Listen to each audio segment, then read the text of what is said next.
it goes on and on and on. Remind me of everything tonight. Halo semua, ada yang tahu apa itu retorika?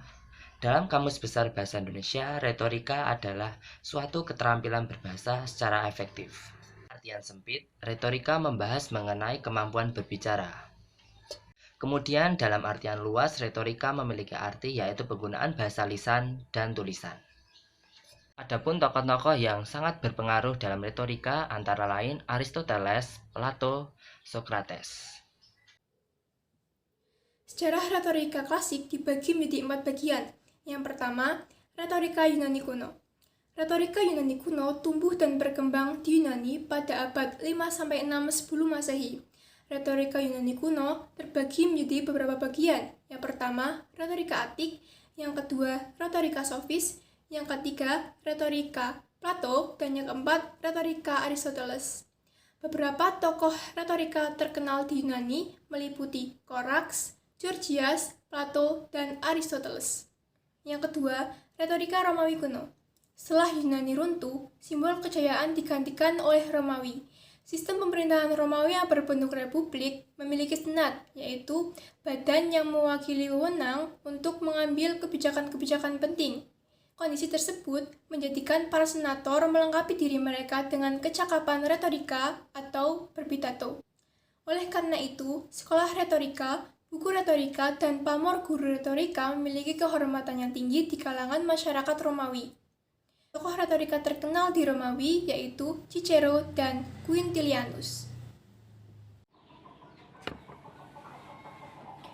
Selanjutnya yaitu retorika abad pertengahan dan juga retorika zaman Renaissance dan humanisme.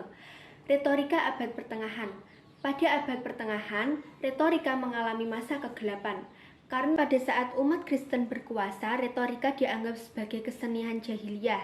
Banyak orang-orang Kristen yang melarang untuk mempelajari retorika yang dirumuskan oleh orang Romawi dan orang Yunani.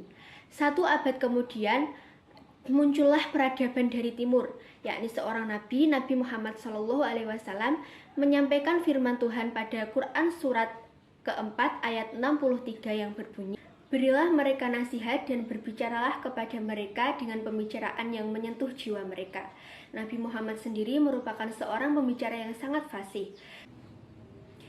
Ali bin Abi Thalib kemudian mewarisi ilmu beliau dalam berbicara. Khotbah-khotbahnya dikumpulkan oleh para pengikutnya dan diberi judul Nahj al-Balaghah. Balaghah kemudian menjadi suatu disiplin ilmu yang memiliki status mulia dalam peradaban Islam.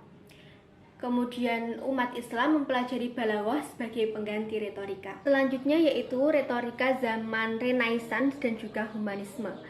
Retorika zaman Renaissance dan humanisme dirintis oleh Peter Ramus pada zaman pencerahan atau Renaissance, sekitar abad 15-18 Masehi. Peter Ramus kemudian mempopulerkan suatu gagasan Agricola yang sangat berpengaruh pada aliran-aliran retorika yang dikenal dengan sebutan Ramisme.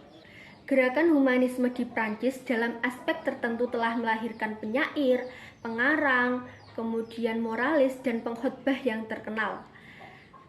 Retorika kemudian semakin meluas dan mencapai puncaknya setelah Revolusi Prancis.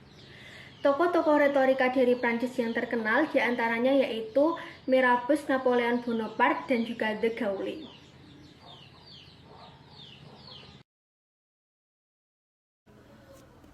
Tokoh-tokoh retorika. Yang pertama retorika Atik. Retorika Atik tokohnya ialah Korax dan Tisias. Korax merupakan seorang pakar retorika yang menerbitkan buku Ten sebagai buku teori retorika pertama. Tokoh lain yang menonjol adalah Tisias, murid Korax. Ia mengembangkan gagasan Korax, retorika versi Korax, dan trizier populer di kota Athena. Yang kedua adalah tokoh dari retorika Sofis, ialah Gorgias. Gorgias juga mengungkapkan bahwa 2 aspek retorika, yaitu aspek bahasa dan aspek yang menyangkut penataan pidato dan penampilannya.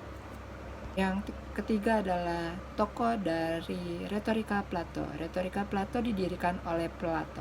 Plato mendirikan sebuah perguruan tinggi yang diberi nama akademi.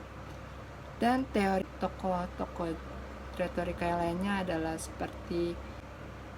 seperti Protagoras, Sokrates, Isokrates, Aristoteles, hingga Tacitus. Tujuan retorika. Tujuan retorika ialah persuasi. Persuasi dalam hubungan ini adalah yakinnya pendengar akan kebenaran gagasan yang dibicarakan oleh pembicara. Artinya bahwa tujuan retorika ialah membina saling pengertian yang mengembangkan kerjasama dalam menumbuhkan kedamaian dalam kehidupan bermasyarakat melalui kegiatan bertutur. Retorika bukan sekedar memperhatikan seni dalam berbicara, namun retorika juga memperhatikan tutur kata yang rapi dan jelas. Nah, diharapkan dari tutur kata yang rapi dan jelas, informasi yang kita sampaikan kepada pendengar akan dicerna dan dapat dipahami oleh pendengar.